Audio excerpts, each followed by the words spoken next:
Welcome, everybody. This is a brand new series where I get to talk about weird little moments in Beatles history that wouldn't otherwise fit into the scope of a whole video. So to start this off, I've got a really interesting one. It's an event that happened that most people probably wouldn't believe unless I had photo evidence of it.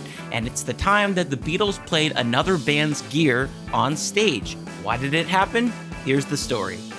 The date is August 12th, 1963. The Beatles are in the middle of their 1963 UK summer tour and are scheduled to perform in Llandudno, a popular seaside resort in Wales, for 6 consecutive nights.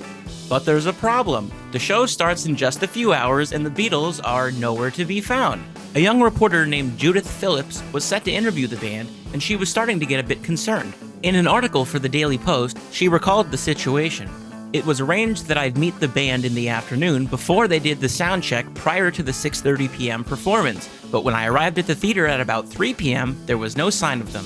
I waited in the stalls for what seemed like an eternity, only to be told by singer Billy J. Kramer, who arrived to do a sound check with his band the Dakotas, who were also on the bill, that the Beatles would be late because, quote, their van is broken down. Eventually, a somewhat breathless John, Paul, George, and Ringo turned up, but with only an hour or so to go before the show started.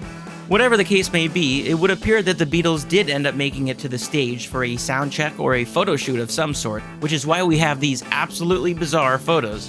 Now, it's very possible that their gear simply had not been unloaded yet, which is why we see them rehearsing with another band's gear, although that does sort of look like their amplifiers back there, which is sort of weird.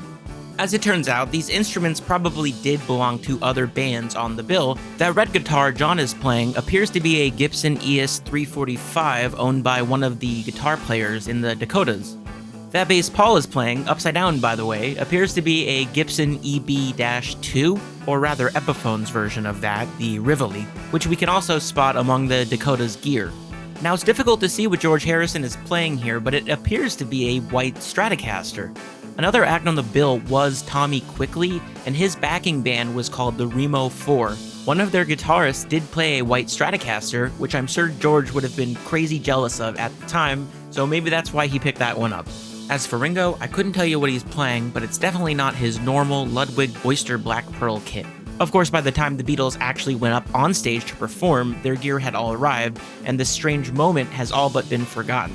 I guess you could call it just another weird moment in Beatles history. That's all for this time. Stay tuned for more, and make sure to like and subscribe. See you next time.